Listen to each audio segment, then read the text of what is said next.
Vice President Kamala Harris and her new running mate, Tim Walz, Minnesota's governor. They will be speaking at a rally in Eau Claire in about the next 20 minutes or so.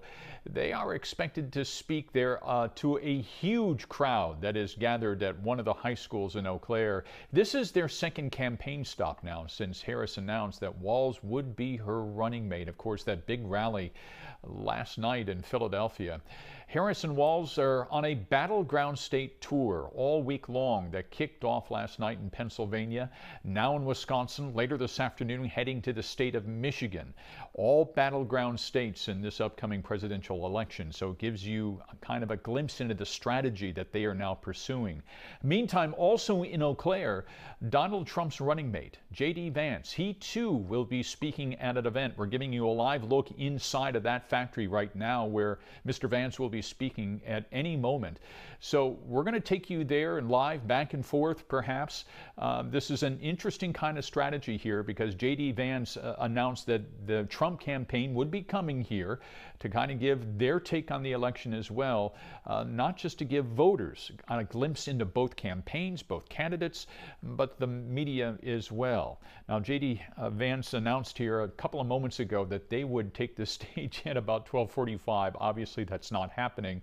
It's being pushed back a little bit. Meantime, let's take you back out to the high school in Eau Claire where we're expecting Harris and Walz to show up here in a couple of moments. Tammy Baldwin was just on the stage there. She is, of course, a Wisconsin senator who is up for re-election. And you have to understand that whenever the top of the ticket comes to town, I don't care what party it is, this is an opportunity for down-ballot candidates to get in front of those supporters, introduce themselves, fire up their own base, and hopefully get them into the polls to check their names as well along with the top of the ticket. That's why Tammy Baldwin was just speaking there a couple of moments ago. She's got a race against Eric Hovde, her Republican opponent in Wisconsin, Wisconsin businessman who's hoping to unseat Tammy Baldwin in this election coming up in November. Right now it looks like they got a little bit of a band playing there. So how about if we join in right now, and the moment that J.D. Vance comes up to speak, we will switch cameras over to Mr. Vance so you can listen in, and then when Kamala Harris and Tim Walz arrive, we will go back to the high school in Eau Claire as well. So why don't we join in and just listen in on some of what's happening.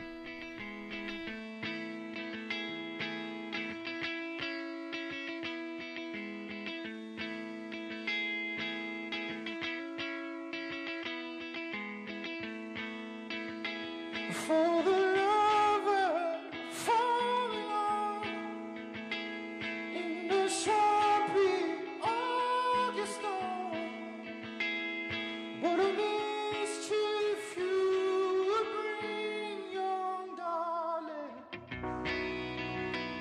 when the onus is not on, when you're up for it before you've gone.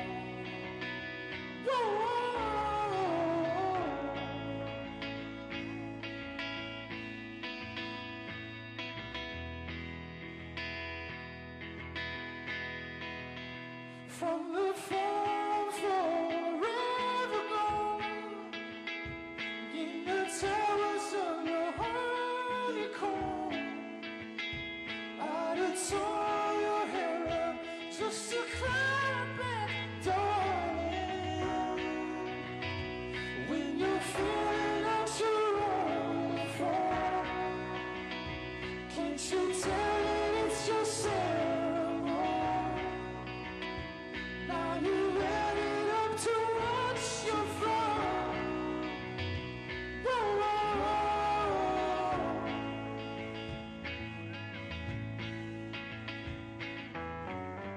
Build to tear the rain out from your face. Break the sailor's table on your sacrum.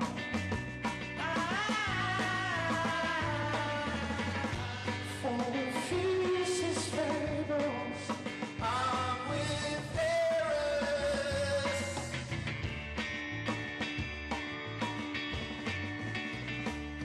For the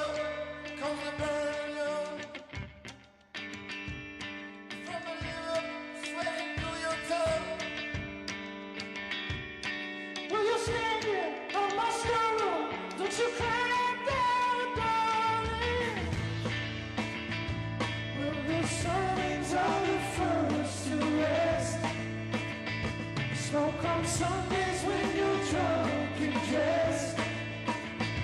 After hours when the swallows nest. Whoa, whoa, whoa.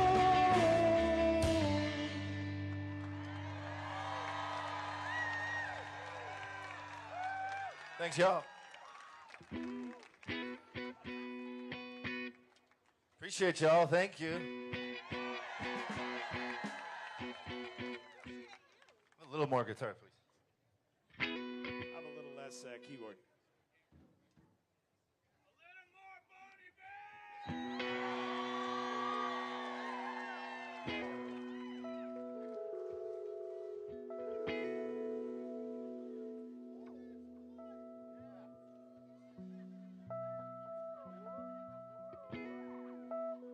A little more guitar, please. Thank you.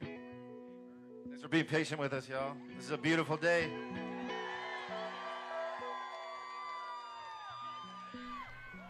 Tim Blotz here back in the studio as this band is getting reset again for their next tune. This is Bon Iver. They're a Grammy-winning rock and roll band, alternative rock. They won the Grammy for that back in 2012, entertaining the crowd here. And their roots, they're from Eau Claire, Wisconsin. And they're entertaining the crowd here as they're waiting for both Kamala Harris and Tim Walz to arrive for their event. So we're going to let you listen in just a little more before either J.D. Vance arrives also in Eau Claire this afternoon or Harris and Walz arrive first. So let's let you listen to the concert.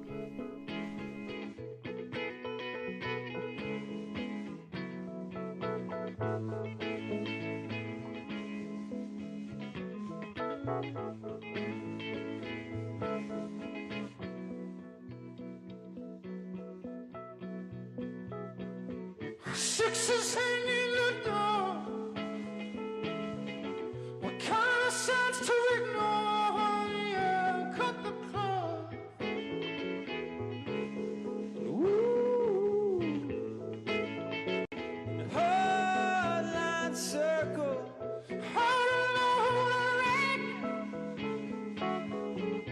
Hard to know who can call honey up all the questions. We know that to clean out a night, honey, I fell in love as I heard about it. I heard about it. I heard about it.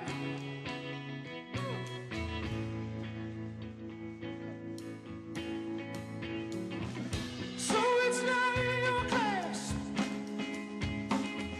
What's the function of the task? When I start, when I stammer, go help me reach the hammer.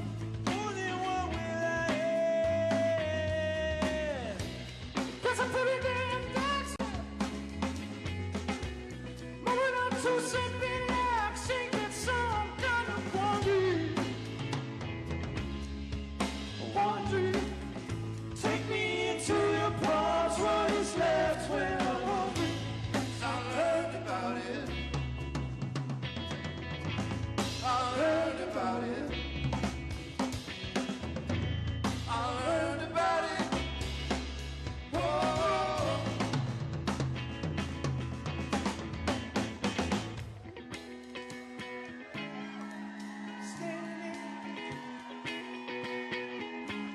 I'm still standing in need of prayer. Need of prayer. Need of prayer.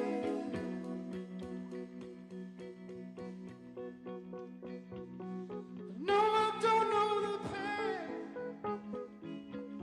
What kind of path have I missed? Only long lines of questions. Lessons. Lessons. But what do you lose to conceive? Could not sleep, I could not sleep. Yes, it's hard to believe when I'm so for your sleep. Just come up on your knees. This is Tim Blotz back here in the Fox 9 studios. You've been listening to Bon Iver entertain the crowd at the Harris and Walz event that's going to take place once they arrive.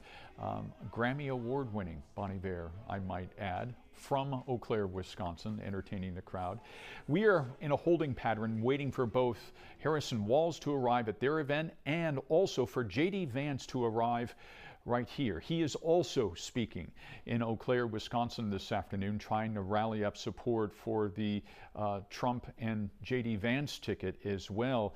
As soon as someone takes the stage, we will go to whoever obviously is speaking first and then kind of jump back and forth depending upon who arrives. So I just wanted to check back in and let you know that we're watching this, paying attention, waiting for J.D. Vance to come. We know that he just flew into the airport here a little while ago and probably navigating some traffic to get over to his event. So until someone arrives, we'll take you back to more Bon Iver.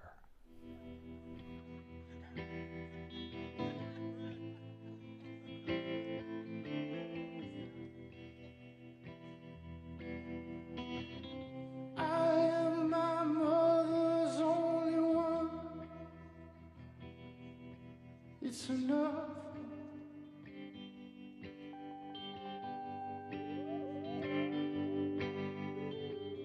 I wear my garments so it shows. Now you know.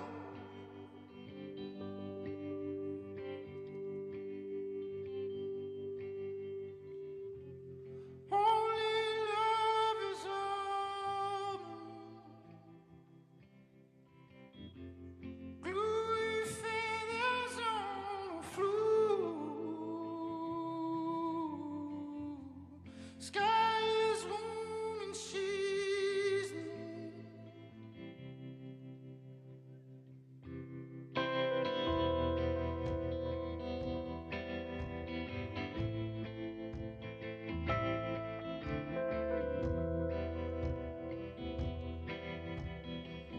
I am my mother on the wall with the song.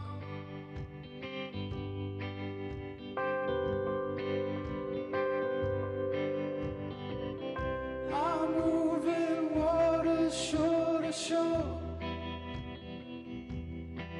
Nothing's more, nothing's more.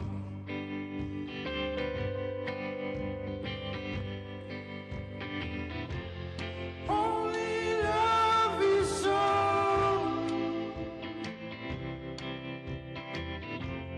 Lapping lakes like Erie Lou. Leaving rope burns ready true. Yeah. Ready trues, ready true.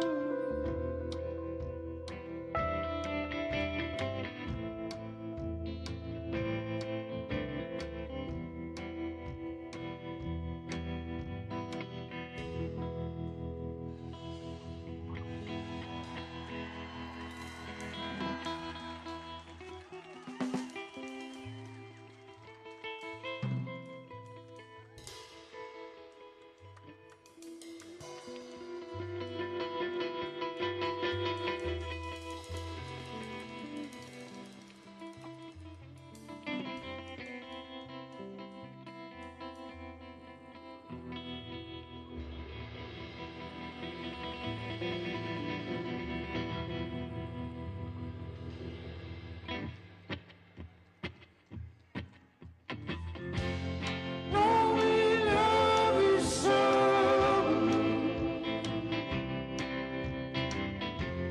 Gluey feathers on a flue. Sky is warm and she's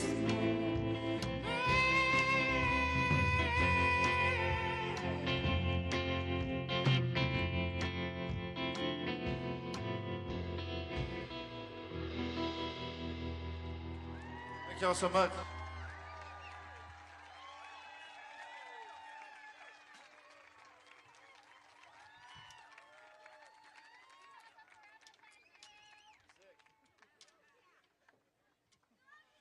Thank you all so much. My name's Justin Vernon. This is Michael Lewis and Sean Carey. Mike's from Minnesota, but he might have one on us today.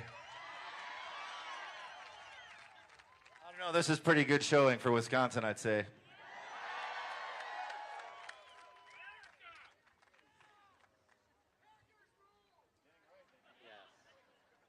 I just got a Packers rule down here. That's absolutely correct.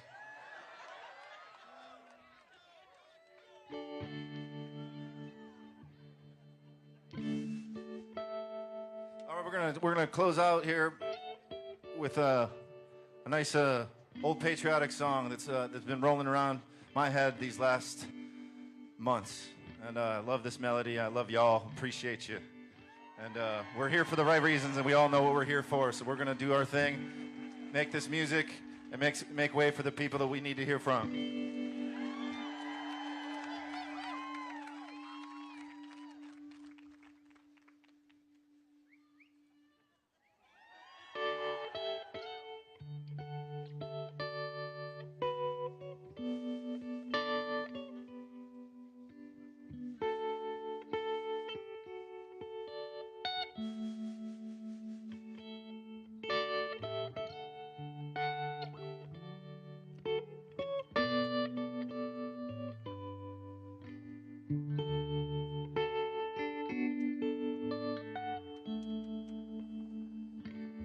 Yes, we'll rally round the flag, y'all. We'll rally once again, shouting the battle cry of freedom. We will rally from the hillside, rally from the plain, shouting the battle cry of freedom.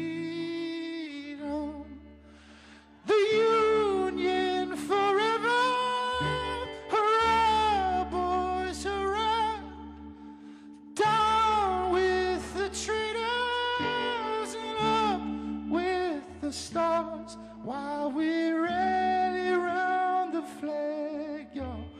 Rally once again, shouting the battle cry of freedom.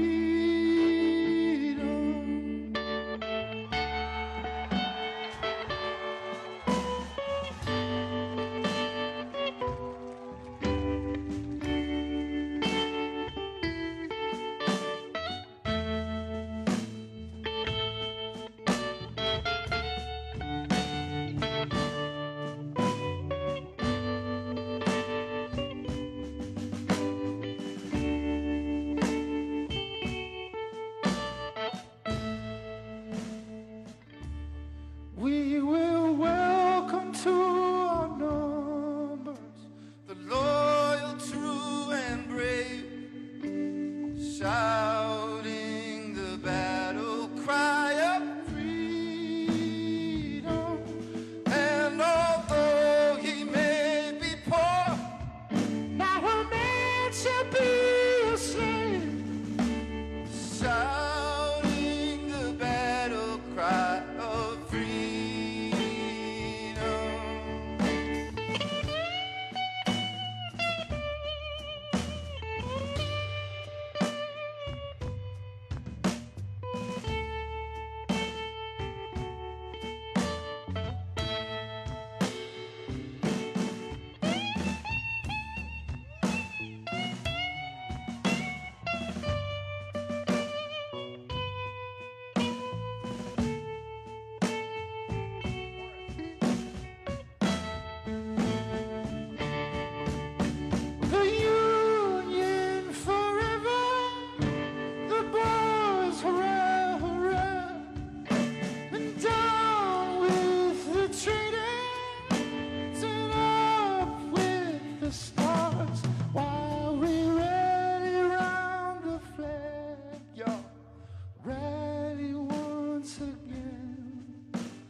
Shouting the battle cry of freedom, shouting the battle cry of freedom.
Well, once again, Tim Blotz back here in the Fox 9 studios at the Twin Cities Broadcast Center in Eden Prairie, Wisconsin, as we're looking really at a split screen day going on. In the big screen to your right, we have the Harris and Walz event that's taking place at one of the high schools in Eau Claire, Wisconsin. And I just noticed a big tell. One of the handlers just came and put on the vice presidential seal on the podium. And that is always an indication to those of us in the press corps that either the president or the vice president is on scene and they're about to take the stage. So we expect that to happen here at any moment. Now, on the smaller screen up to your left, we are expecting Trump's vice presidential candidate, J.D. Vance, to speak at a warehouse factory there in Eau Claire also at any time. As these campaign schedules kind of go, they often do not run on clockwork as they promise. J.D. Vance was supposed to speak more than a half an hour ago. He has yet to arrive. And Kamala Harris and Tim Walz, they were scheduled to set off at about maybe 1:20 this afternoon. That too is running just a little bit behind schedule. You've just noticed or been listening to for the past 20 minutes or so, Bon Iver, Grammy award-winning alternative rock group that has their roots in Eau Claire, Wisconsin. Justin Vernon, the lead singer there, just a few moments ago mentioning that he said, quote, "Hey, this is a pretty good showing for Wisconsin, I'd say." A huge crowd out there right now in Wisconsin to welcome the vice president and her new running mate, Tim Walz. Of course, this is the second stop now on what is a battleground state tour that began last night in Philadelphia. Of course, Pennsylvania, with I believe 19 electoral votes. I'm just trying to recall off the top of my head. That's a big player in this year's presidential sweepstakes, and so too is Wisconsin with 10 electoral votes. They too have a lot to offer in this presidential race, and it has been running very tight in the polling. The Biden administration, the Biden campaign, I should say, has been investing very heavily in an on-air campaign for the past several months in Wisconsin. My parents still live in the Milwaukee area, so when I go home to visit, the airwaves have been full of Joe Biden ads up until obviously he pulled out of the race here 2.5 weeks ago.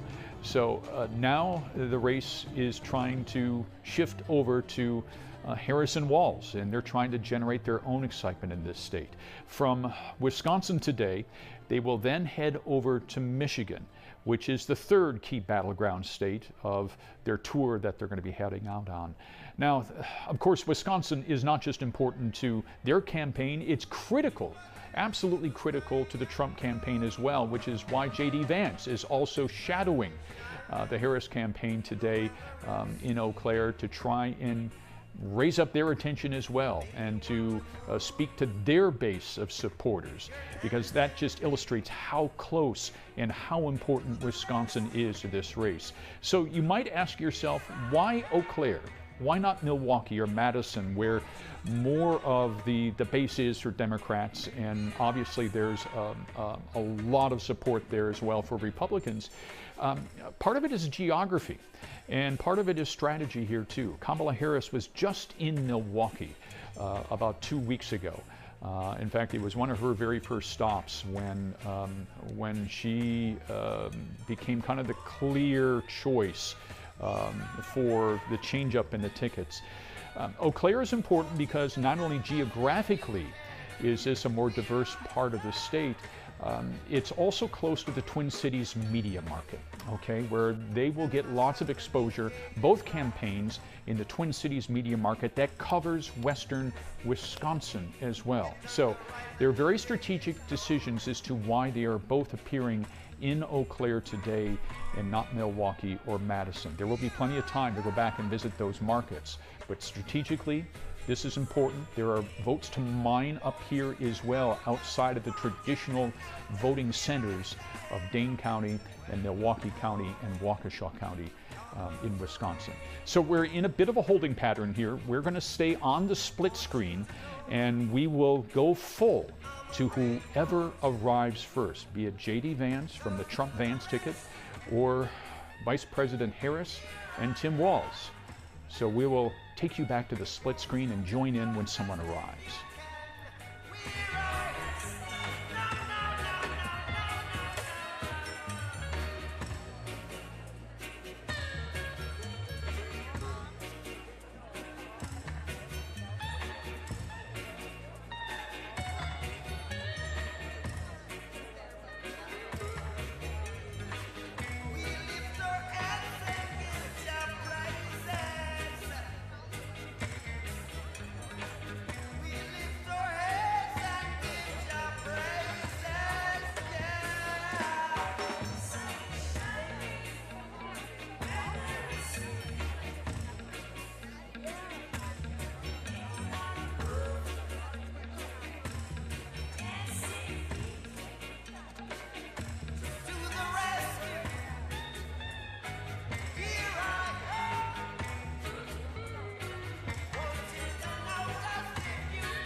right, Tim Blanche back here in Fox 9 Studios, where you're looking at a split screen kind of day. On the right in the big screen, we're waiting for Kamala Harris and Tim Walz to appear in Eau Claire. Also in Eau Claire at the exact same time, you're seeing J.D. Vance there in the upper left-hand screen. Here we go. He is now taking the podium. Let's listen in. I want to say how great it is to be here in Eau Claire, Wisconsin. I believe we're going to get some ice cream afterwards, and I think there's already some debate about which place we should go to, so hopefully we're not going to cause any Eau Claire rivalries here, but I'm excited about it, and we've had a good day. We actually just saw the Vice President's plane on the tarmac. We landed about the same time that she did, and I went over there because I thought it might be nice to check out this plane that's going to be mine in a few months if we all take care of business, and I think we will. But mostly, actually, I wanted to go and say hello to the journalists who are traveling along with the Vice President because I figured they must be lonely because Kamala Harris doesn't take any questions. And I want to just point this out before we let the media ask me some questions, that I think it's really disgraceful, both for Kamala Harris, but also for a lot of the American media that participates in this stuff, to have a person who's been the presumptive nominee of the Democrat Party for 17 days and refuses to take a single question from the American media.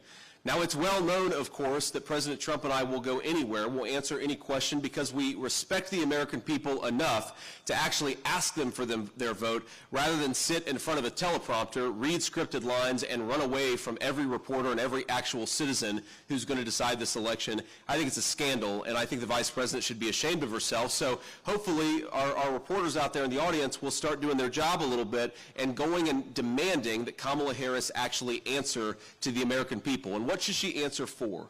And I think it's an important thing to point out here before I kick it over to you guys for some questions. Well, one thing she should answer for, we're in a great American manufacturing facility here, and I appreciate y'all showing up and standing behind me, but one thing we know is that you cannot manufacture in this country unless you have access to low-cost power. And we happen to be sitting on the Saudi Arabia of natural gas in this country. We happen to have unlimited oil and gas resources right here in the United States of America, and yet Kamala Harris would rather get energy from tin-pot dictators in Iran and Russia than from American citizens and American workers. And not only is that driving up the cost of power for hardworking American families, it's also making it harder and harder to manufacture right here in the United States of America. And I'm one of these guys who believes that it's important that we make more things right here in the USA. We ought to make more of our own pharmaceuticals. We ought to make more of our own manufactured goods. We ought to make more of our own food. We have to be self-sufficient as a people. And if we're not self-sufficient, then it's going to allow the communist Chinese to run all over us. And that's exactly what they've been doing under the Harris administration. The other thing that Kamala Harris ought to answer for is this terrible crisis at the American southern border. She has been the border czar for 3.5 years, and Americans have suffered because of it. I know this community's been affected by it. I know I've seen the consequences of it personally, but the fentanyl that the Mexican drug cartels are bringing into our country, it is killing Americans by the bushels, and it is unnecessary. It is happening because of failed public policy. I talked to somebody just yesterday, actually, two kids, a 19-year-old boy and a 15-year-old girl. And their mom and dad had died of a fentanyl overdose just 5 years prior when they were 10 and 14 years old. These two kids were orphaned. And they're incredible kids. And I told them I was rooting for them. And I can't believe that our leadership has let what has happened to these children happen. It's not necessary. There's no American that wants the Mexican drug cartels to take advantage of our country and make billions of dollars selling drugs into our communities, and these kids suffered because of it. You have a little girl who's bounced around 4 foster homes in just the past 4 years because of the poison that took her parents from her. And you ask yourselves, why are we doing this? Why are we letting this stuff come into our country? I know very personally the pain of addiction. Some of you saw my RNC remarks, but my mom struggled with addiction for pretty much my entire life. And she's been clean and sober for nearly 10 years now, and that's an incredible blessing for my family, an incredible blessing for my kids to be able to get to know their grandmother. But I really believe that if the poison that Kamala Harris is letting come across the border in 2024 was coming across the border 15 years ago or 12 years ago, I would have never got that second chance with my mom. And we would have never had the opportunity to see her build a wonderful relationship with her 3 grandchildren. And if this campaign of Donald Trump's and mine is about anything, it's about preserving the American dream, and the American dream is sometimes a thing of second chances. We want moms and dads to recover from addiction and get another chance with their kids. We want kids who come from a poor family to be able to stand here and run for Vice President of the United States because it's the greatest country in the world, and we are proud of it, and it provides incredible bounty and incredible opportunity to our people. We want kids who grew up in low-income families to be able to walk outside and walk down the street without being afraid of a violent crime, because violent crime has skyrocketed under the Harris administration. We want police officers to be able to do their job and maybe receive a thank you from their federal government, and not a federal government that makes their job more and more difficult. And in all these areas, we have a country that's going in the wrong direction thanks to Kamala Harris. And I think that it's important to say we could be doing so much better. And not just that we could be doing so much better, we were doing so much better when Donald J. Trump was president of the United States. We had somebody who was fighting for American manufacturing, American workers, and fighting for their jobs. We had somebody who was empowering our police and making it easier for them to do their jobs. We had somebody who was stopping the flow of fentanyl and stopping the Mexican drug cartels from taking advantage of our country. And we had somebody who was pursuing the kind of economic policies where you could build a life in your home without having groceries become unaffordable, without having housing become unaffordable. The most consistent complaint that I hear from people all across the country, and I've been to more than a dozen states, I think, since Donald Trump tapped me, the most consistent complaint that I hear is that it is harder and harder for normal people to get by. And I happen to think that if you work hard and play by the rules in this country, you ought to be entitled to a good life in the country that your grandparents built. It's a very simple goal, and it's something that we can get for everybody. Now, is that possible? Thanks to Kamala Harris, grocery prices are up 30% since she took office. Gas prices are up 50% since she took office. Rent is over 40% since she took office. Every single thing that Americans need to buy in order to live a halfway decent life has become more expensive because of Kamala Harris's economic policies. And instead of saying, I'm sorry, instead of saying, maybe, we should go in a different direction, she's running from the media, refusing to answer tough questions, and hoping that a basement campaign is going to earn her a promotion. And I think we ought to say to Kamala Harris, you are fired. Your policies didn't work, your agenda doesn't work, and it's not what the American people want. So let me just recap it here, and then I will turn it over to the media. On day one, Kamala Harris suspended deportations. On day one, Kamala Harris stopped deportations for the American people. On day one, Kamala Harris refused to continue construction of the Trump border wall. On day one, Kamala Harris basically refused to push back against the drug cartels in this country. And on day one, Kamala Harris said that she was going to decriminalize illegal aliens, and she did all of those things. Now, the American people have suffered the consequences because of it. On day one, Kamala Harris became the border czar, and ever since then, we've had a wide open southern border.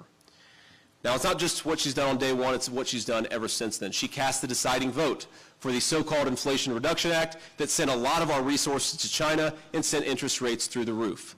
She cast the deciding vote for the very policies that made groceries and gas and housing less affordable for American citizens. And I think it's very simple. I think that we can do better. I know that we can do better. We were doing better when Donald J. Trump was president. So thank you all for being here. Thanks for standing in support of our president. And to all the American people out there who are listening to these remarks or will hear them on TV just a little bit later, my very simple request is to think about people who are suffering in this country. Think about kids who lost a parent to an opioid overdose. Think about families like mine who can't afford groceries when they go up by 30%. Think about families that are struggling because the mom and the dad can't get a good job because Kamala Harris would rather build the Chinese middle class than the American middle class. Those people could be doing so much better, and they will, so long as Donald Trump becomes president. My final comment I'll say is, it says on our national currency, "In God we trust." That is the motto of the United States of America. I believe that God calls us to hope and not to despair. And I really do hope for this country and believe that this country's best days are ahead of it. But the most important thing that we can do to give people all across this country hope is to get them a government that actually works for American citizens, and that's by electing Donald J. Trump, President of the United States. Thank you all, and God bless you. Appreciate it. And what I'd like to do here, what I'd like to do is start with the local reporters, and then if we have questions from national reporters afterwards, then I'll call on you too. So if you're a local news outlet, if you throw your hand in the air, and I'll try to call on you. Sir, right there. Hi, Gomez, WDA News. So, you just talked about the border and everything, and talked about addiction. You know, here in Eau Claire, earlier, like 5 months ago, we lost 2 hospitals, including an addiction resource. Great question. As well.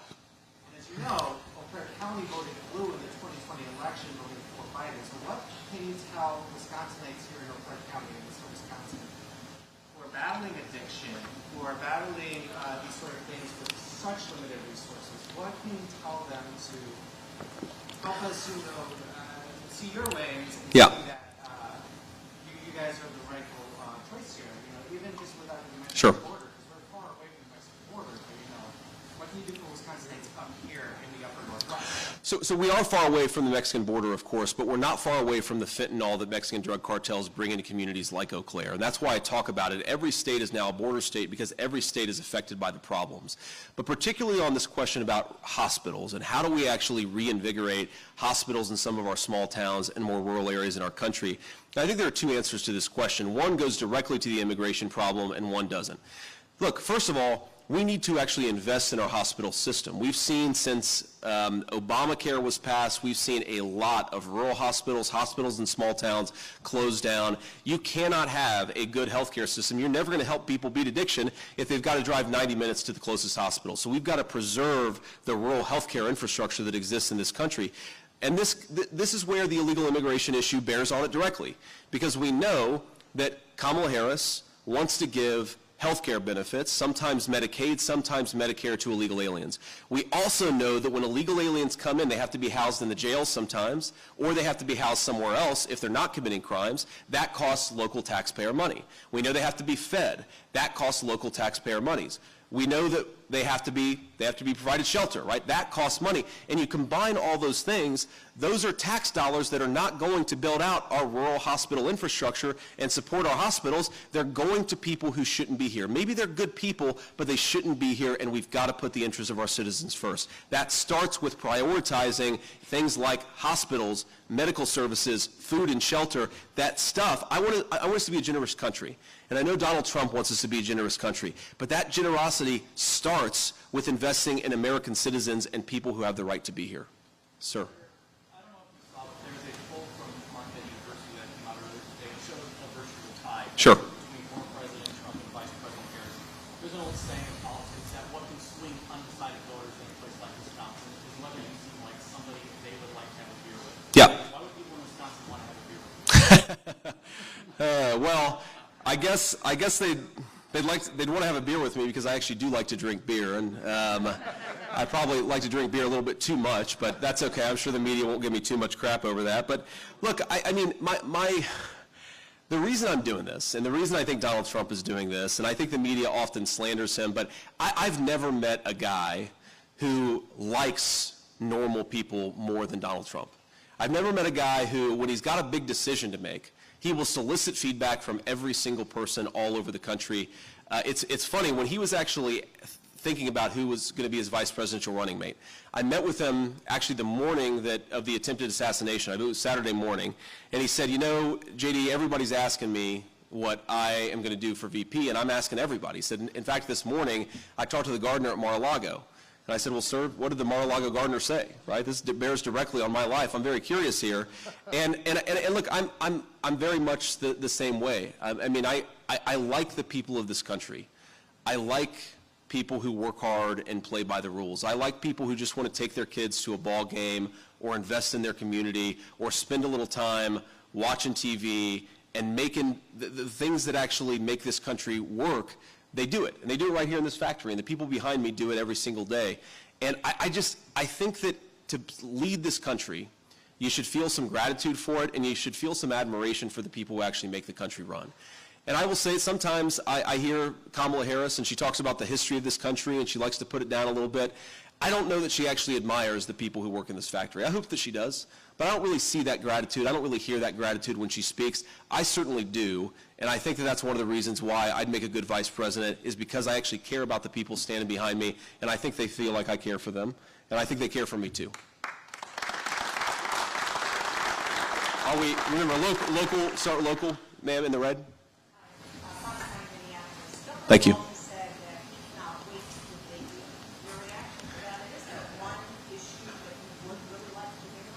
Minneapolis here. We're trying to focus on Wisconsin, but I'm sure your reach, I guess, spreads across the border, so we'll answer the question. Look, I think I want to debate Governor Walz because nothing to do with Governor Walz, but because the American people deserve to see the people who want to be their vice president stand before them and try to persuade them. And it's one of the things that's really frustrated me about Kamala's campaign is that she seems totally uninterested in actually talking to American voters and persuading them. If there's a single issue around which I think Governor Walz has to answer when it comes to his record, this is a guy who says that he stands for public safety, but actively encouraged the rioters who burned down Minneapolis. And I think that if you want to say you stand for public safety, you cannot look the American people in the eye and say, well, I welcome the people who caused $13 billion of damage to Minneapolis because I encouraged them to burn my city to the ground rather than exercise some basic self-control and rather encourage law enforcement to do what they can do and keep us all safe. I'm scandalized by this guy pretending that he stands for working people. Working people need to live in communities with public safety. Working people need to be able to build a business and know that some hoodlum isn't going to come along and burn it to the ground because of a political issue. Working people need the police to be supported in their communities, and Governor Walz has been a total failure on all those things. Great, thank you. Do you believe elections in Wisconsin are conducted fairly and securely? Obviously, your running mate has issues with that in the last election. Well, one of the things that Wisconsin did very poorly in the 2020 election is that it actually allowed a lot of big tech billionaires to spend a lot of money, I think, putting influence on local boards of election. And as I understand it, Wisconsin has actually stopped that, and kudos to Wisconsin for stopping that, because that's ridiculous. You cannot have private billionaires who own social media companies buying up public boards of elections, influencing public boards of elections, and again, as I understand it, that stopped. So I see a lot of reason to be optimistic about the election in Wisconsin. Of course, President Trump and I want there to be a free and fair election because we want every legal vote to count. That's the hallmark of America's constitutional republic, is that everybody's vote has to count, but for everybody's vote to count, everything has to be safe and secure. I feel a lot of confidence about Wisconsin, but certainly as a campaign, we're going to continue to monitor things. We're going to continue to make sure that people are doing things the right way, and I think the voters of Wisconsin should have some confidence that the Trump campaign is on top of this stuff and focused on this stuff, and we think we're going to have a great election in Wisconsin, and I think we're going to win. Sir. Let me point out the Eau Claire. As one more, Kamala Harris is also speaking Eau Claire. Yeah. Why didn't you choose to speak here in Eau Claire today at the same time as me? Well, we wanted to make sure there was a contrast, in part because the media has been so dishonest about Kamala Harris's record, and in part because they refused to ask her questions. We wanted to make sure that there was at least somebody out there providing an alternative story. We have to remember, President Trump delivered a closed border and rising wages. What has Kamala Harris delivered? A promise to defund the police, a promise to ban fracking and offshore drilling, a promise to destroy the American energy sector, a promise to increase the prices of the goods that the American people rely on. She has not been a good vice president for the American people, and I don't think she deserves a promotion. I think she deserves to be fired, and that's what we're here talking to people about, because the media needs to tell the other side of the story, and unfortunately, I think unless you have somebody here, they're not going to do that.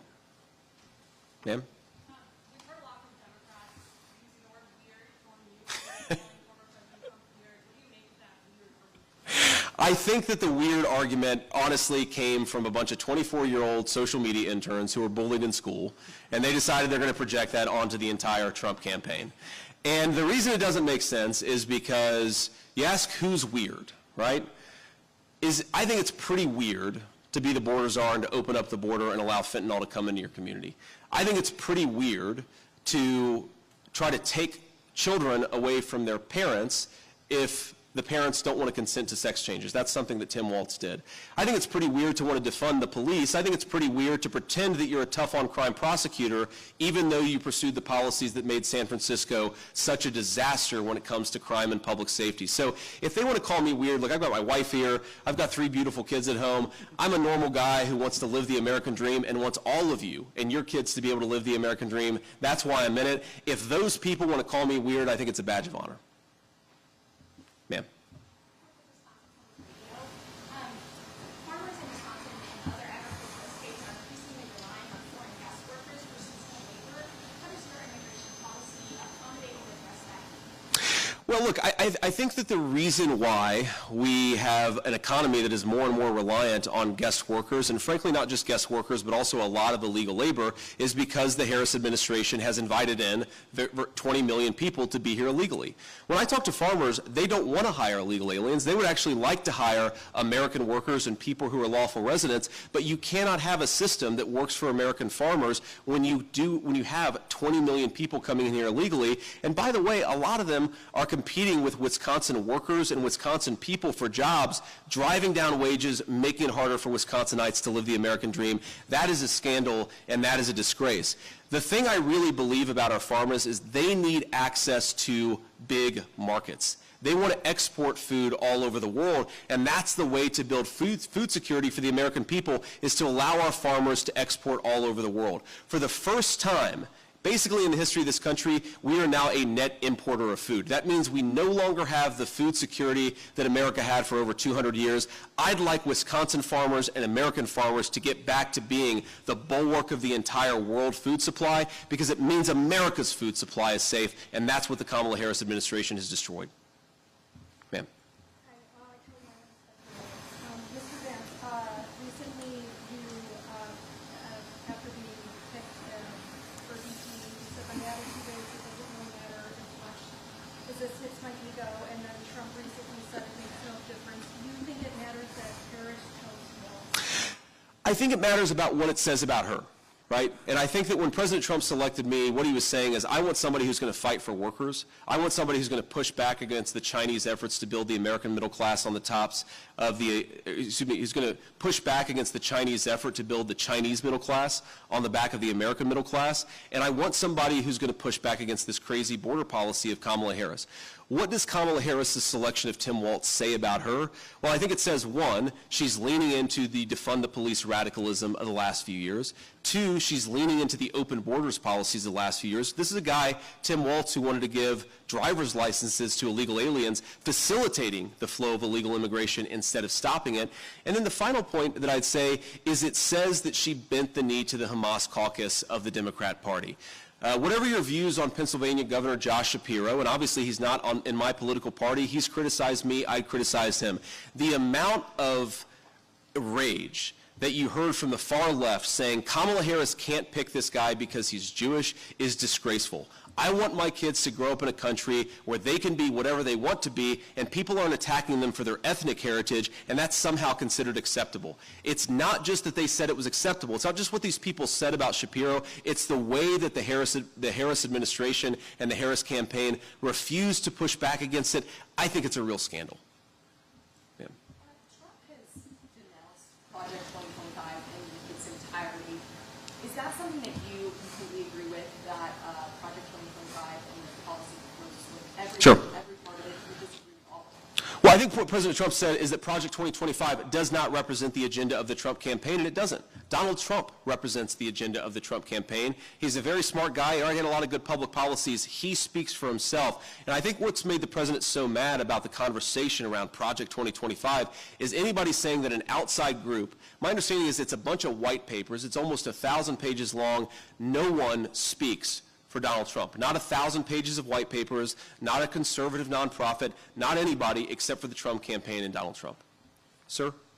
Yeah, Matt, Leader Telegram based out of Eau Claire. Kind of speaking a little bit more on Project 2025. Wisconsin Democrats worry that Project 2025 will have negative impacts in rural communities like here in Eau Claire. With them stating that Project 2025 has plans to cut federal loan programs for small farmers. How do you combat this plan? Well, look, I combat the claim by repeating what I just said, which is that Project 2025 is not Donald Trump's agenda. Donald Trump's agenda is his agenda, and he speaks for himself. And the Trump agenda from 2017 to 2021 was awfully good for farmers in Wisconsin and everywhere else. This was a guy who fought for Wisconsin farmers to have access to global markets. This is a guy who was willing to fight back against some of the trade practices of other countries that were bad for Wisconsin farmers.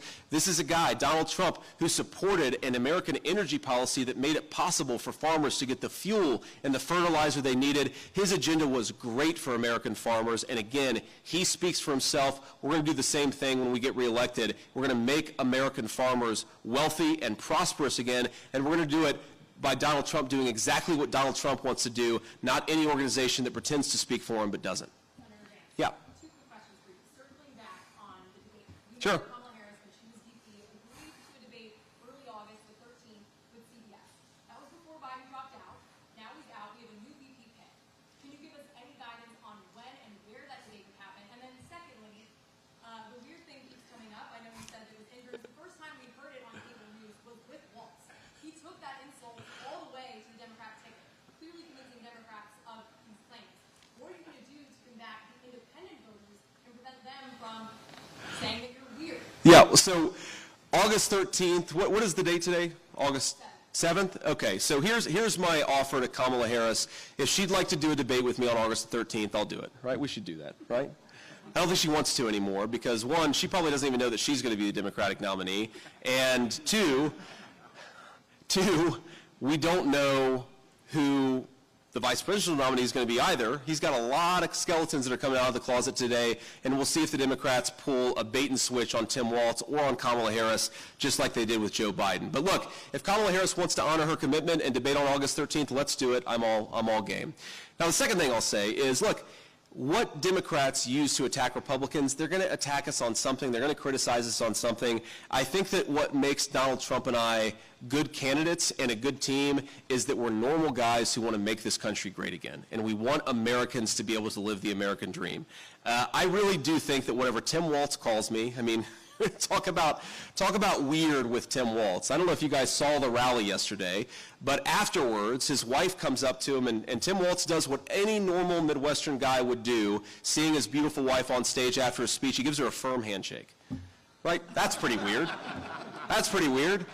When I see my wife after a speech, I give her a hug and a kiss because I'm excited to see her, and she's my wife. These people have no leg to stand on, and I think what's going to happen is they're going to try to call us weird for the next 93 days, and what's going to happen is the American people aren't going to care about it because they don't care about some tagline written by a social media intern. They care about which president and which vice president is going to make their country better and their lives more safe and more secure. That's Donald Trump and I, and I'm proud to carry that message forward for the next 93 days.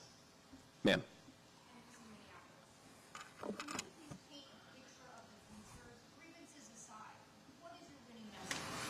Oh, I think it's a great future. I mean, our picture for the future, President Trump and I's vision for the future is that if you work hard and play by the rules, whether you went to college, whether you went to law school, or whether you just graduated from high school, you can go and work in a job that's proud, that's meaningful, that pays you a good wage, and allows you to start a family. It's about housing prices that are low enough that whatever your background, again, so long as you're working hard, you're able to buy a nice home to raise your family in. It's about going to the grocery store and being able to afford a nice steak and not having to cut back because Kamala Harris has driven the price of groceries through the roof. And it's about whether you're poor or rich or in the middle, being able to send your kids off to the playground without being worried that they're going to be harmed or they're going to come across a drug that's going to take their life. I think it's a basic and very simple vision of the American dream that you work hard and you play by the rules, you get a good home, you get a nice house, you get a secure family, and you get a good job, and that's all we really want. It's crazy to say, a lot of Americans feel like that's slipping away. And it's a very, very heartbreaking thing. I know certainly in the hometown that I grew up in, a lot of Americans felt like that was slipping away because, look, we pursued policies that destroyed thousands of good manufacturing jobs. That's just in my hometown. Millions of good manufacturing jobs all across our country. The Kamala Harris economy is that you have to go to the college she says you have to go to and incur hundreds of thousands of dollars worth of debt to be able to support a family in this country. I think that's a disgrace, and President Trump and I want something better for the American people. Any more locals? You already asked one, ma'am. Ma'am. Oh, it's okay. Any more locals? Sir in the back? Yeah.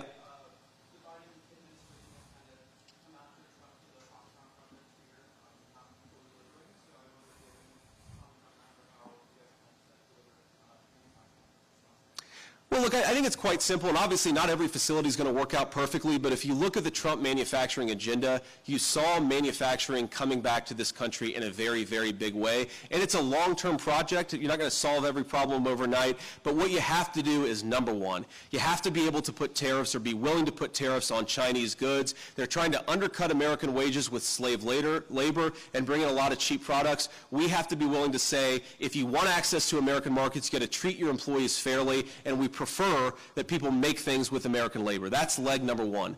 Leg number two is you've got to have an energy and a regulatory policy that allows people to make things in this country at a reasonable price. This is the biggest problem with Kamala Harris's policies is energy is too expensive, oil is too expensive, everything is too expensive, which makes it hard to manufacture and build things in the United States of America. The Donald Trump agenda is drill, baby, drill. Get this stuff out of the ground with American workers, get it out of American territory, and drive down the cost of manufacturing so we can make more things in this country and stamp more products made in the USA.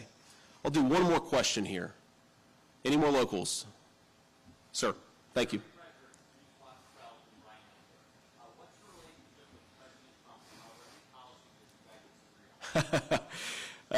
Look, President Trump and I are very good friends, and we spoke twice yesterday, actually. And, you know, what really unites us is a love of this country and a belief that if we had smarter policies, people could live more safe, more secure, and more prosperous lives. And we're extremely united on that. Now, of course, we're not going to agree on every single issue, but I see my role as the vice presidential candidate to offer counsel in private.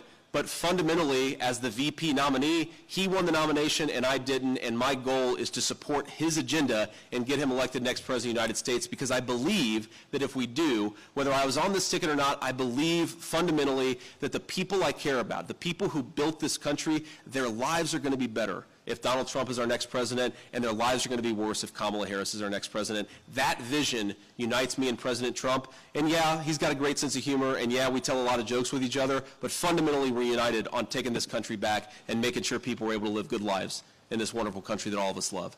And with that, I want to just say a note of gratitude for all you standing back here. I know it's a little it's a little toasty today, and you guys probably don't care about me jabber-yabbing with the media here, but I appreciate you guys being here. And I just say, look, I love what you guys are doing. I love building things and making things in the United States of America. I want it to be easier to build this kind of business, to work in this kind of company, and we're going to pursue policies that make that possible every single day. God bless you guys for what you do, and thank you. See y'all. And you've just been listening to J.D. Vance, who's Donald Trump's running mate for the Republican presidential ticket, speaking to a group of factory workers in Eau Claire, Wisconsin. This is very much a split screen kind of day for us here, because we are also waiting right now for Vice President Harris, along with Minnesota Governor Tim Walz, to take the stage not so far away, just down the street at one of the high schools there in Eau Claire for a big rally of supporters, as you can see. J.D. Vance brought a message of really economic opportunity here. He says that basically that the center point of the Trump campaign is all about preserving the American dream. And then he singled out the complaints that he's hearing, especially since he's been on the ticket now for the past couple of weeks. He said the most consistent complaint he hears is that it's just harder and harder to get by, and that the price of everything is more expensive, from groceries to housing. And that gave him the pivot point to blame Kamala Harris for all of the country's problems right now. And I think it's a consistent theme that you're going to hear from both him and Donald Trump, as they now have to shift away from Joe Biden, who's no longer in the race, and try and pin everything on Kamala Harris, the vice president, as she tries to run for the White House. So J.D. Vance is speaking in Eau Claire this afternoon. Another big headline here is that I believe this question may have come from my colleague Karen Scullin who asked if he would debate Governor Walz, and he said, quote, "I do want to debate Governor Walz," and then said in the next breath that he was scandalized, that's his word, scandalized by Governor Walz's positions on public safety, blaming him for the fires that burned down Minneapolis, at least all those businesses along Lake Street in the aftermath of the murder of George Floyd here several years ago. So again, another consistent theme in public safety and economic development that you're going to be hearing from the Trump campaign here in the coming months leading up to November. All right, so let's pivot over to the Walz-Harris campaign. We are still waiting for them to approach the stage. One little jab that J.D. Vance did get in, they both arrived at the Eau Claire airport at the same time. And he said as he got off his plane, he wanted to walk over to the vice president's jet to see the jet and drink it all in, because he predicted that that's the jet he was going to be flying in come November. As you look at the stage there at the high school, you can see someone approaching the podium right now, and a key tell that this is about to get underway is that you see the vice presidential seal already there on the podium. That's always an indication to those of us in the press corps that either the president or the vice president is on site. They are just moments away from approaching that podium, and we anticipate this to get underway at any moment. So let's take you out there live as we anticipate. I see people starting to stand up there, so there might be a little bit of activity. Shortly.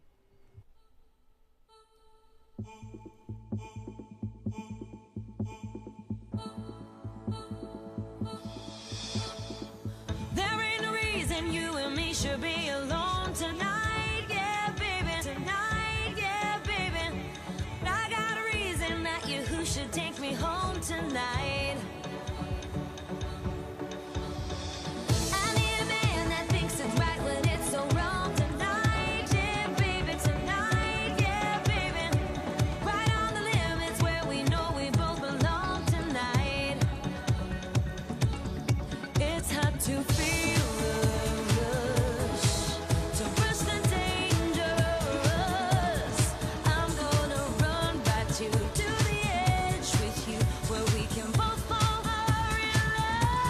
I'm on the edge of glory, and I'm hanging on.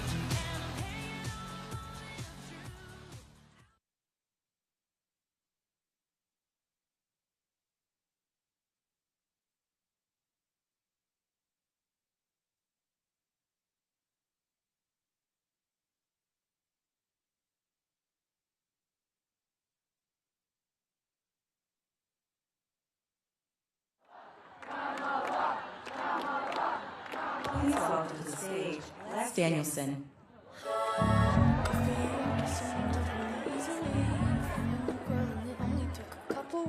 Remember when you said that you wanted to give me the world?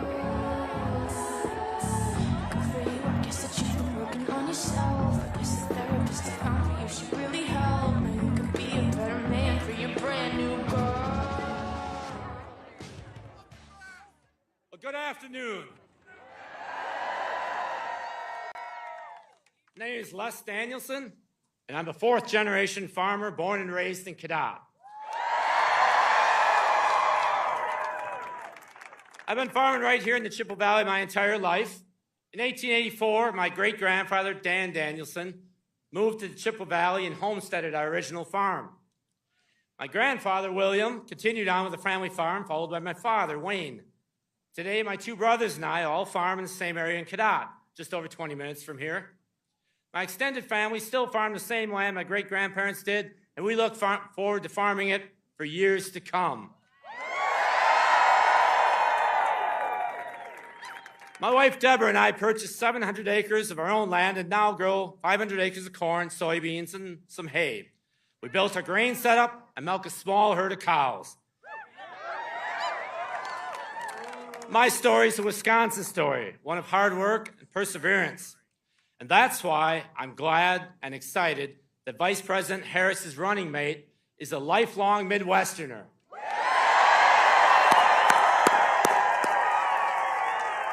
Just like me, who will always fight for working families, and understands rural America. As a kid from Cadott, I'm very proud to stand on this stage today as we welcome the next president and vice president of the United States to the Chippewa Valley.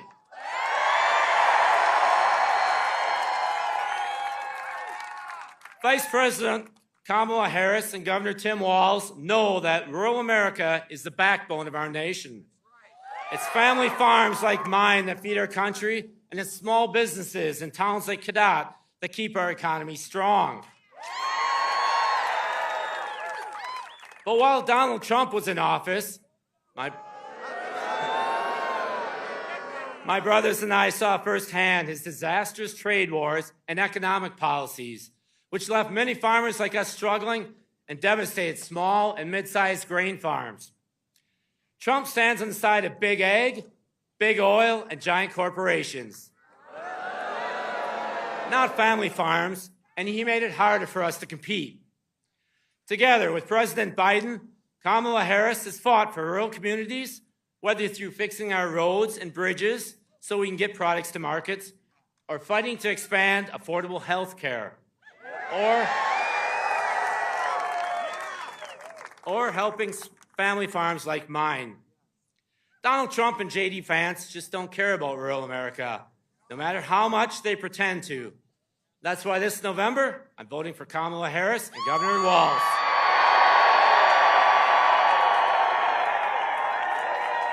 And now it's my honor to introduce our future Vice President, Governor Tim Walz.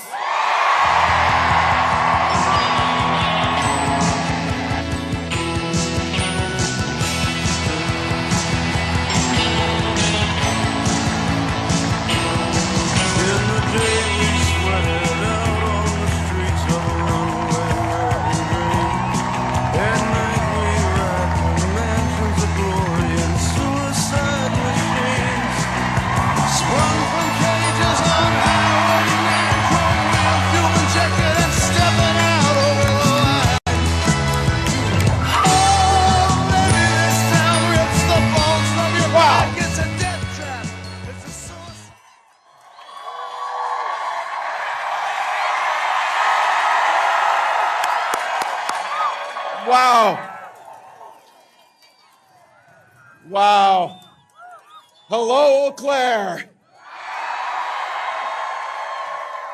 Isn't it good to have a candidate who can pronounce the name correctly?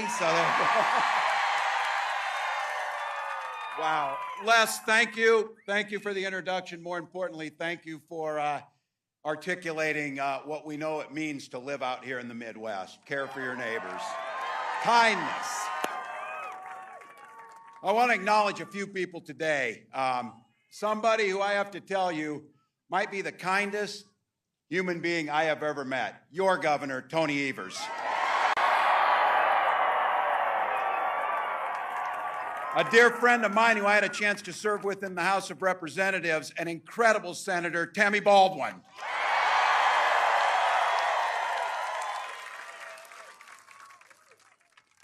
The people's lawyer, your Attorney General, Josh Kaul.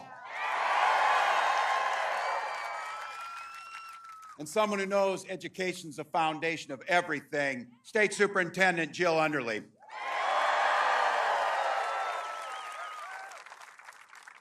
All the state and local officials are here, but I want to say that point of personal privilege on this, I got a bunch of my family down here in the front, so.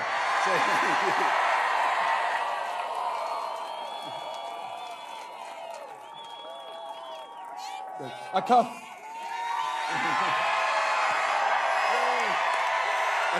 couple of them are Badgers too, by the way. So, and a real special thank you to everybody here. Looking out across here, look, you're busy people. You got things to do. It's a summer day. You had to walk 2 miles. I had nothing to do with that, by the way, nothing. But you came here for one beautiful, simple reason. You love this country and this democracy.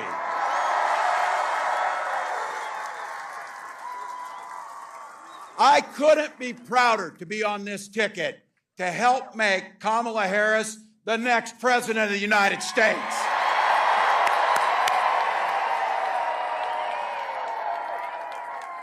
You know it. Vice President Harris is on the side of the American people. She took on predators, fraudsters, transnational gang members. She stood up against powerful corporate interests, and she never hesitated, not once, to reach across the aisle if it improved people's lives. Being a Midwesterner too, I know a little something about commitment to people. I was born in a small town in Nebraska where community meant everything.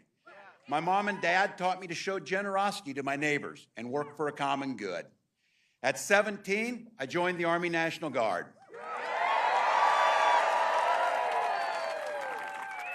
For 24 years, I proudly wore the uniform of this nation.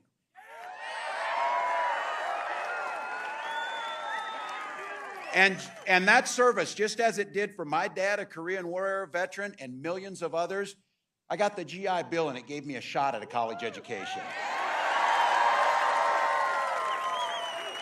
My dad was a teacher.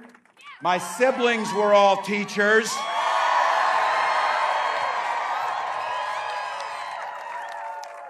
And 3 of them married teachers. It's noble work. I had the privilege of teaching public school, social studies, and coaching football for 20 years. And for all you Packer and Badgers fans, yeah, we did win a state championship. So it's what we do. But it was my students who encouraged me to run for office. I never thought that much about it, but they saw in me what I was hoping to instill in them. This idea of a commitment to a better world, a common good, a belief that one single person can actually make a difference.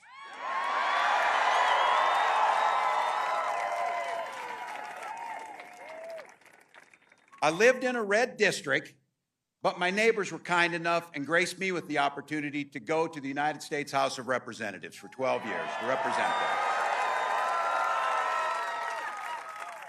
I learned how to compromise without compromising my values. And as governor of the great state of Minnesota, I brought all that experience.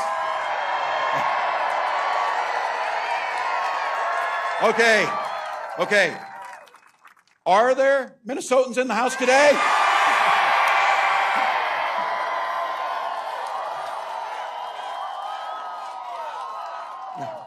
Bringing that experience to tackling the challenges that we're facing our state. We don't shy away from challenges, but I'll tell you what, Donald Trump, he sees the world differently than we see it. He has no understanding of service because he's too busy servicing himself. Again and again and again. Again and again and again. This guy weakens our country to strengthen his own hands. He mocks our laws. He sows chaos and division amongst the people. And that's to say nothing of the job he did as president. He froze in the face of COVID, and it cost people's lives. He drove the economy into the ground. And make no mistake about it, violent crime was up when Donald Trump was president. Those of you who are a little older know this. Older Republicans used to talk about freedom. These guys today, it turns out that freedom to them means government should be free to invade your exam room with your doctor. Now look, we're pretty neighborly with Wisconsin. We get our friendly battles, but in Minnesota, just like in Wisconsin, we respect our neighbors and the personal choices they make. Even if we wouldn't make the same choices for ourselves, because we know there's a golden rule. Mind your own damn business. Mind your own damn business. I don't need you telling me about our health care. I don't need you telling us who we love. And I sure the hell don't need you telling us what books we're going to read.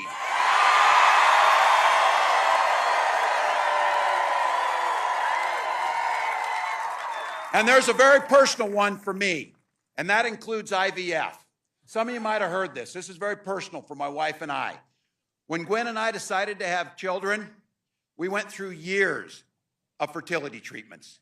And I remember each night praying that the call was going to come and it was going to be good news. The phone would ring, tenseness in my stomach, and then the agony when you heard the treatment.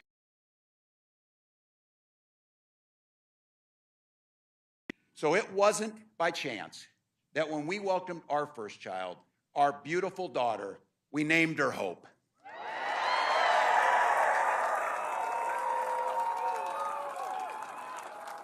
When Vice President Harris and I and everyone here talks about freedom, we mean the freedom to make your own healthcare decisions. And for all of our little ones to be free to go to school without worrying about being shot dead in their classroom.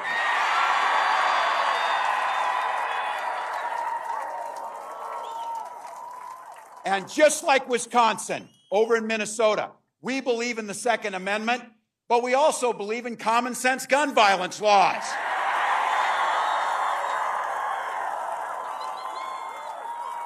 And just so you know, when I was in Congress, I was the top gun at the trap shoot 3 years in a row. I can outshoot them too.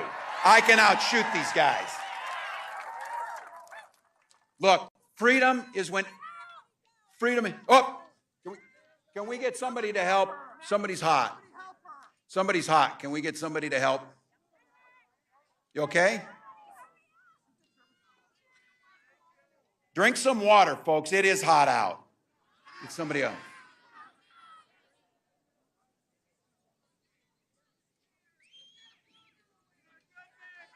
Thank you. You get water? They're so weird. They're so weird. You okay? Yeah.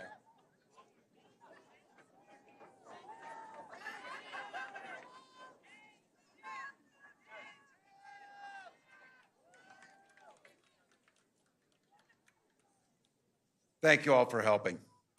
Grateful. Thank you.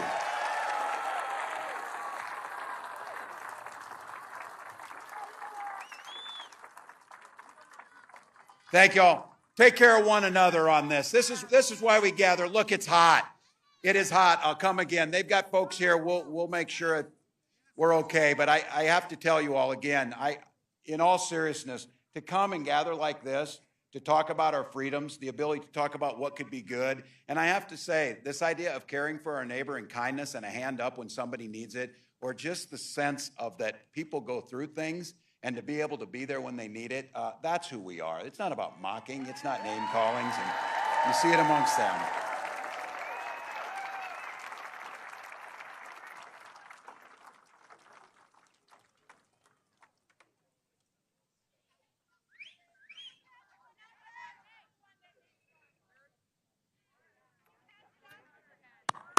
Yay.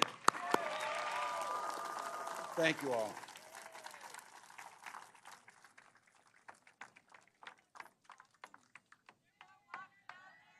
They do.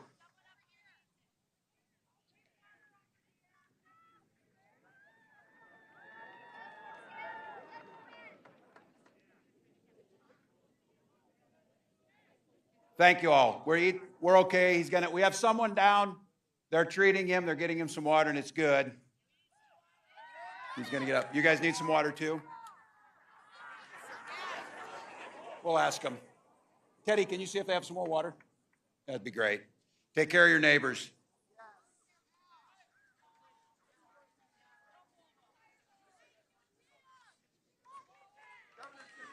There we go.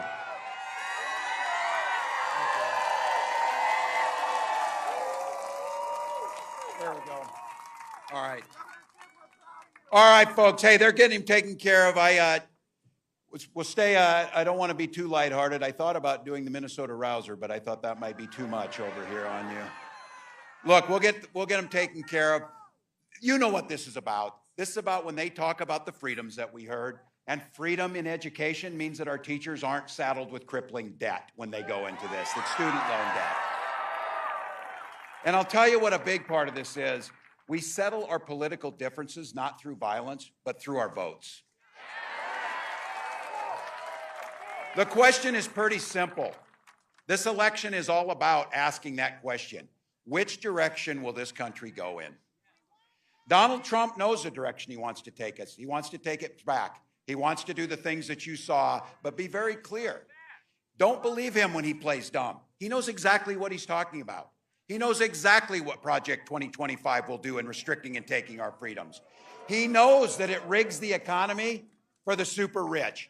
If he gets a chance to go back to the White House, it will be far worse than it was 4 years ago. Raising costs for the middle class, repealing the Affordable Care Act, gutting Social Security and Medicare, the very safety nets that protect people when they're down. And of course, banning abortions across this country with or without Congress. This is where we talk to our neighbors. Donald Trump is not for you or your family. And Trump's running mate shares those same dangerous and backward beliefs. You know, just like all of us in regular America, we go to Yale, and then we have our careers funded by Silicon Valley billionaires, and then you write a book about the place you grew up and you trash that place. Come on, that's not who Wisconsin is. That's not who Minnesota is. We're better than that. We're better than that.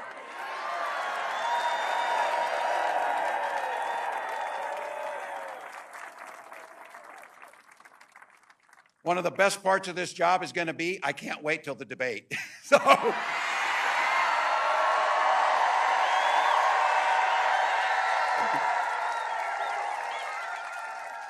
look, I've done this enough, and I know bullies, and I'm not a name caller, but what I am as a teacher, I observe things. So I want to tell you, what I observed and you've observed about these guys when you see them, that it's a very clear thing. Yes, they are creepy and weird as hell. You see it. You see it. This is not normal. This is not normal behavior. Nobody's asking for this crazy stuff. So I'll tell you what. You heard it from the vice president. You've heard her talk about this. We're sure the hell not going back. We're not going back. We are not going back. We are not going back.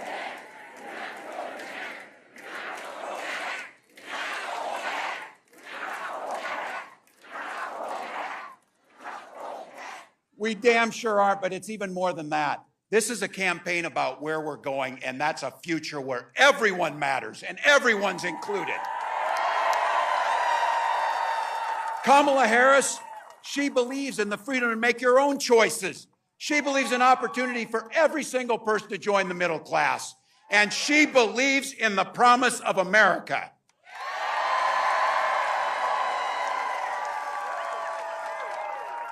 Thank you, Madam Vice President, for the trust that you've placed in me.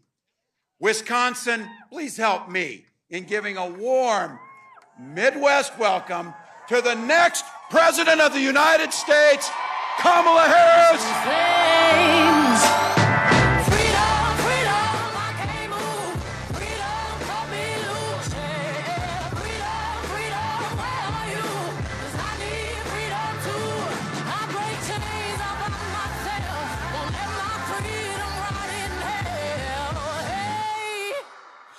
Keep on running, cause the winner don't quit on themselves.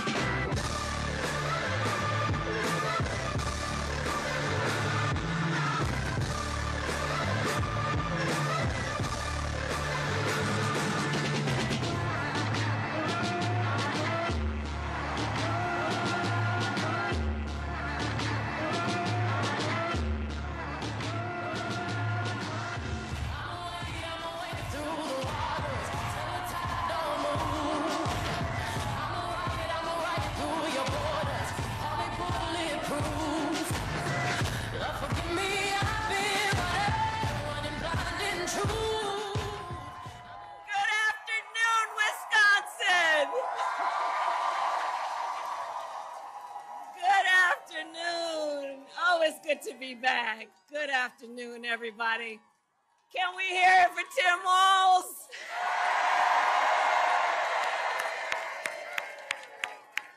Oh, I'm so happy to be running with him, let me tell you. So let me start by thanking Les, your words, your leadership, your voice. It's so important. Les, thank you for everything you are and everything you do for our country. And it is good to be with so many incredible leaders, including the most magnificent, wonderful Governor Tony Evers. Every time I come to Wisconsin, Tony meets me on the tarmac. He's such an incredible human being. I want to thank Secretary of State Sarah Godlewski, Chair of the Wisconsin Democratic Party, Ben Wickler, and my dear, dear friend, Senator Tammy Baldwin. I served with Tammy when I was in the United States Senate, and I'm going to tell you, she was always, always, always fighting for the people of this state. And in November, we are going to re-elect her to the United States Senate.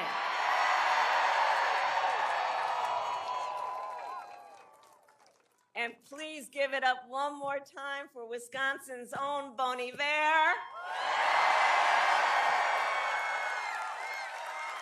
It's a good afternoon. It's a good afternoon. And let me say, I also want to bring greetings from our incredible President, Joe Biden. He loves Wisconsin. He loves Wisconsin.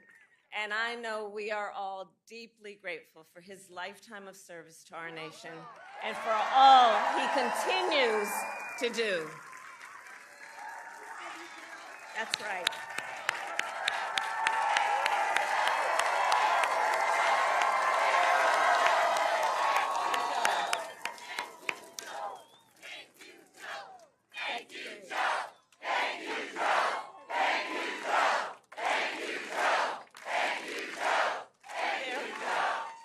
That's right.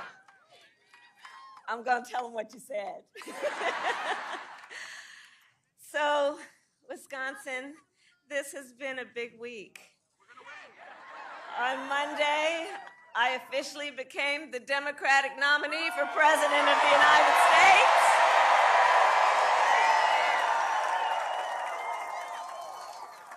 And yesterday, I announced my running mate in this campaign, Governor Tim Walz.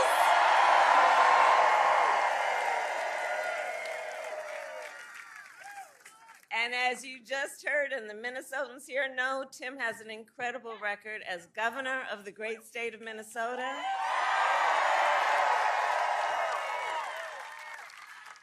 And to those who know him best, Tim is more than a governor. To his wife, Gwen, he is a husband. To his kids, Hope and Gus, he is dad. To his fellow veterans, he is Sergeant Major Walz. To the people of southern Minnesota for 12 years, he was a congressman. To his former high school students, he was Mr. Walz. And to his former high school football players, he was Coach. Coach.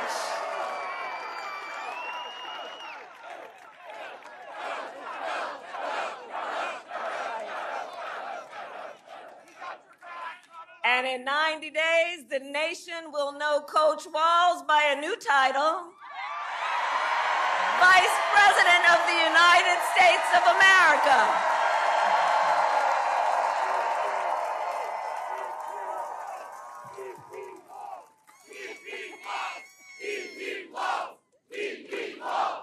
That's right. Oh, it really is good to be back in Wisconsin. So listen, let me tell you, I am clear. The path to the White House runs right through this state. And with your help, we will win in November. We are going to win. We are going to win.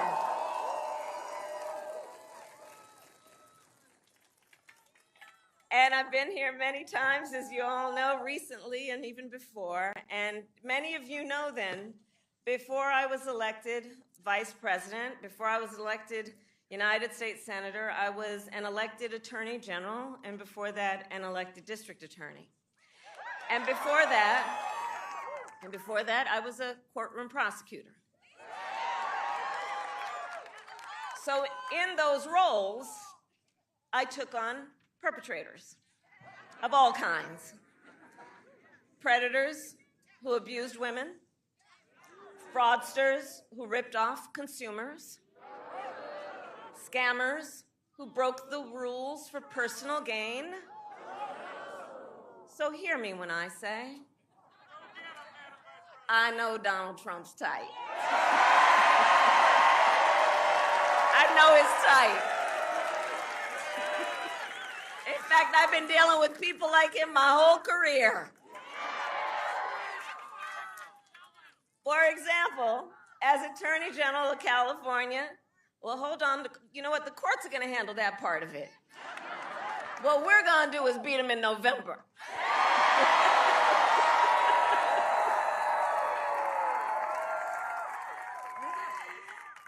So I'll tell you, as Attorney General, I took on one of our country's largest for-profit colleges that scammed students. Well, Donald Trump ran a for-profit college that scammed students. As a prosecutor, I specialized in cases of sexual abuse. Well, Donald Trump was found liable for committing sexual abuse. As Attorney General, I held the big Wall Street banks accountable for fraud. Well, Donald Trump was just found guilty of fraud. 34 counts.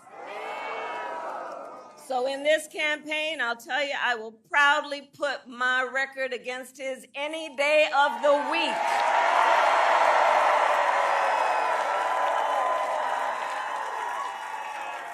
Any day of the week. But let's make no mistake, this campaign is not just about us versus Donald Trump. It's about two very different visions for our nation. Two very different visions. One, for us, focused on the future. The other, focused on the past. And Wisconsin, we fight for the future. We fight for a future where every worker has the freedom to join a union.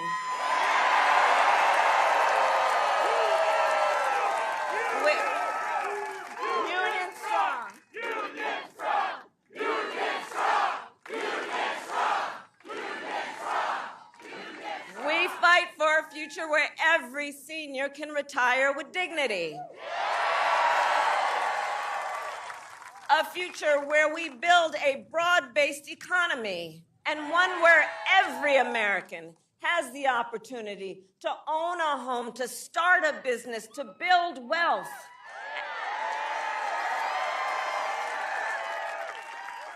And understand, in this fight, as Tim Walz likes to point out, we are joyful warriors.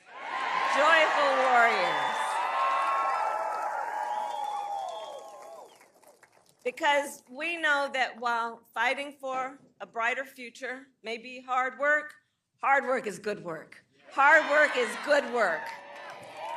And so we will continue to fight for affordable housing, for affordable health care, affordable child care, and paid leave.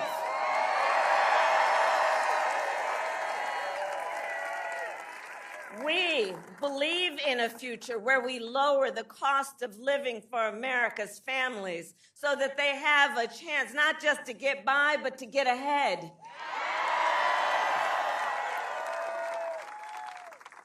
Because while our economy is doing well by many measures, prices for everyday things like groceries are still too high. You know it and I know it. You know, when I was Attorney General, I went after price-fixing schemes. And when I am president, it will be a day one priority to fight to bring down prices. I will take on big corporations that engage in illegal price gouging.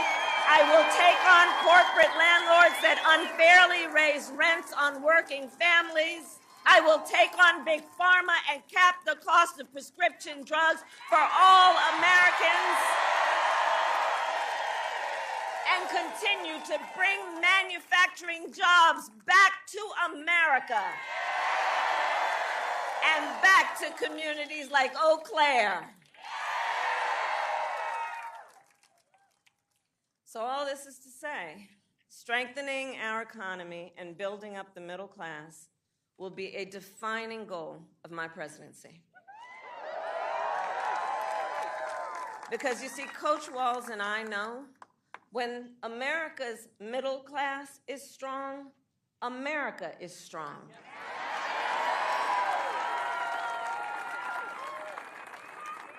And as we work to move our nation forward, Donald Trump intends to take our nation backward.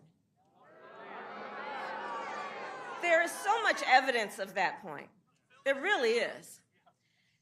But look at most recently, Project 2025 in that agenda.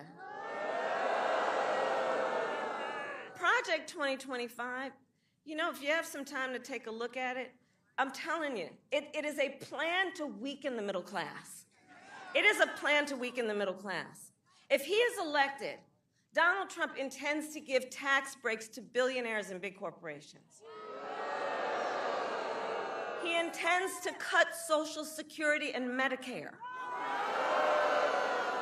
He intends to surrender our fight against the climate crisis, and he intends to end the Affordable Care Act.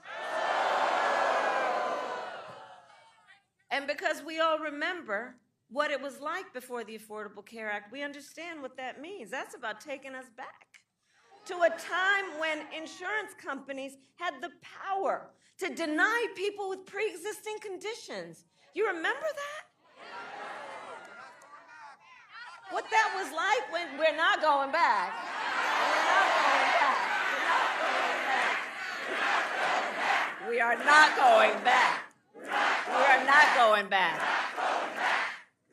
But in order to know where we need to go, let's remember the past and what that was like, because we cannot forget. On that point about the ACA, remember people with pre-existing conditions being denied, children with asthma, breast cancer survivors, grandparents with diabetes? That was no joke. And we cannot go back. Ours has to be a fight for the future and a fight for freedom. A fight for freedom. Across our nation, we have been witnessing a full-on assault against hard-fought, hard-won freedoms and rights. The freedom to vote, the freedom to be safe from gun violence, the freedom to breathe clean air and drink clean water, the freedom to love who you love openly and with pride. And the freedom of a woman to make decisions about her own body and not have her government telling her what to do.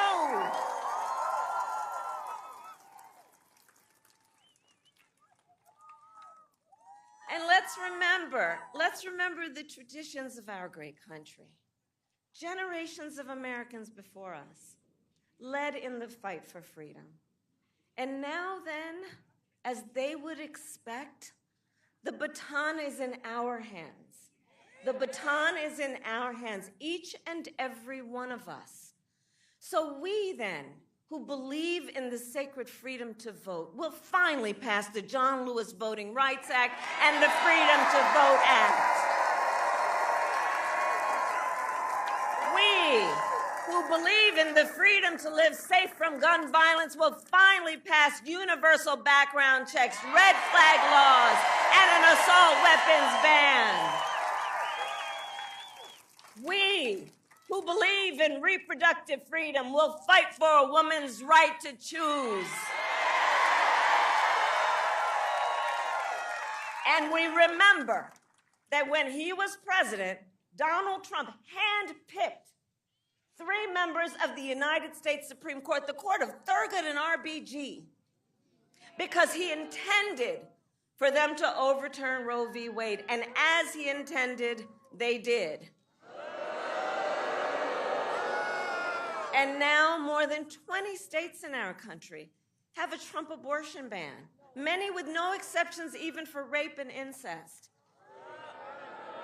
And if he wins, we all know he will sign a national abortion ban to outlaw abortion in every state, even in Wisconsin.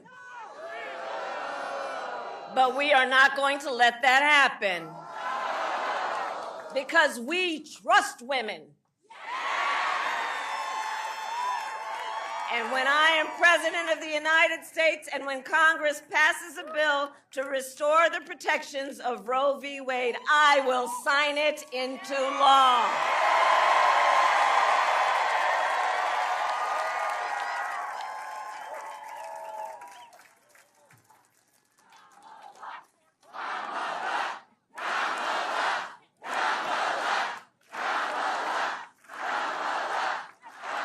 Thank you all. So listen, everyone took time out of your busy lives and days and all your obligations to come out here and to be together as one community. And I know you did it also because we all know, listen, so much is on the line in this election. It can't be said seriously enough. So much is on the line. And compounded with everything else that we knew was on the line, think about the fact that last month, the United States Supreme Court basically told the former president, who has been convicted of fraud, that going forward he will be immune no matter what he does in the White House. Think about what that means and the changed circumstances since 16/6/20 when you think about what that court decision means. Donald Trump has openly vowed if reelected he will be a dictator on day one. That he would weaponize the Department of Justice against his political enemies. That he would round up peaceful protesters and throw them out of our country. And even, quote, terminate the United States Constitution. So let us be clear. Let us be clear. Someone who suggests we should terminate the Constitution of the United States should never again have a chance to stand behind the seal of the President of the United States.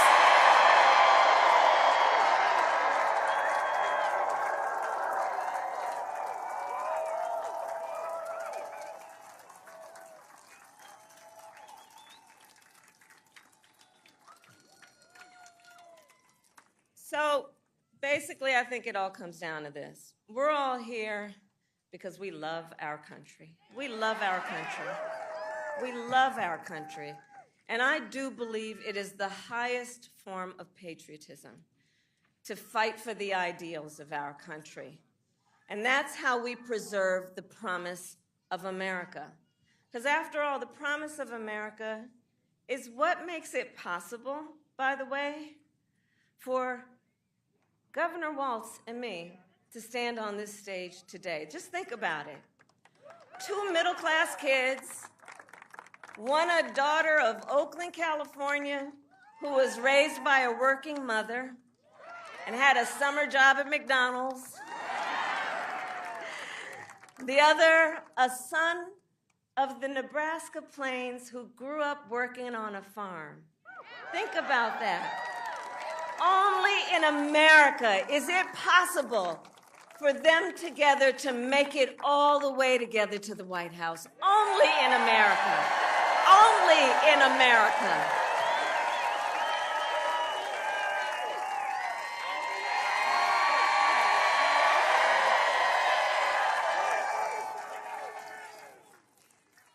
So this is a fight to make real the promise of America for every person in our nation. And also, I'll tell you, and I promise you, our campaign's going to reach out to everyone, from red states, from blue states, from the heartland to the coast. We are running a campaign on behalf of all Americans. And when elected, we will govern on behalf of all Americans.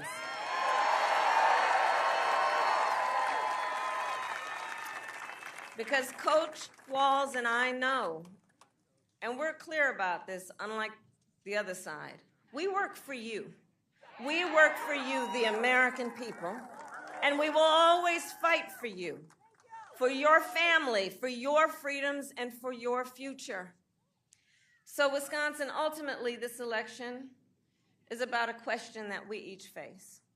We each face a question in this election, and that is, what kind of country do we want to live in? Do we want to live in a country of freedom, of compassion, of rule of law, or a country of chaos, fear, and hate? And the beauty of our democracy is we each have the power individually and collectively. We each have the power in a democracy to answer that question.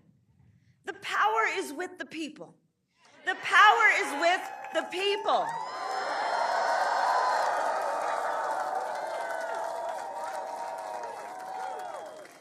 So in the next 90 days, we need you to use your power. We need you to knock on doors. We need you to register folks to vote. We need you to energize and organize and mobilize and make your voices heard.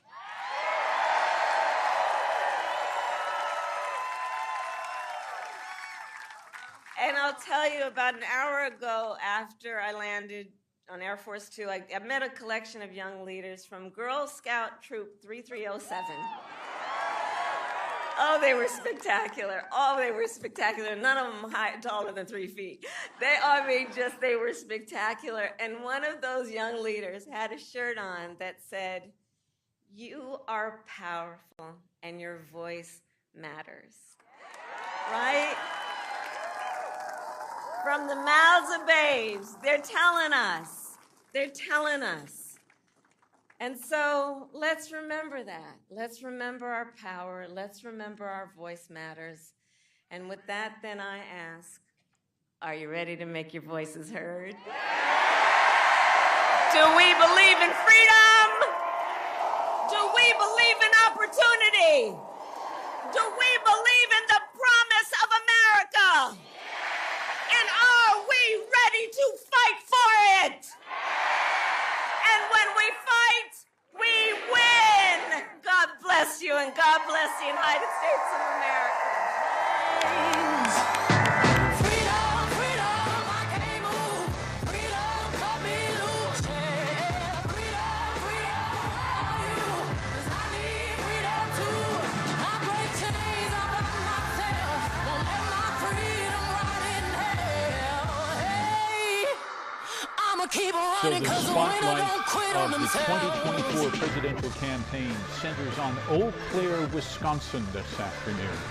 For the past 2.5 hours, we've heard from both Vice President Kamala Harris, her running mate Tim Walz, and Donald Trump running mate J.D. Vance, also appearing this afternoon in Eau Claire, Wisconsin.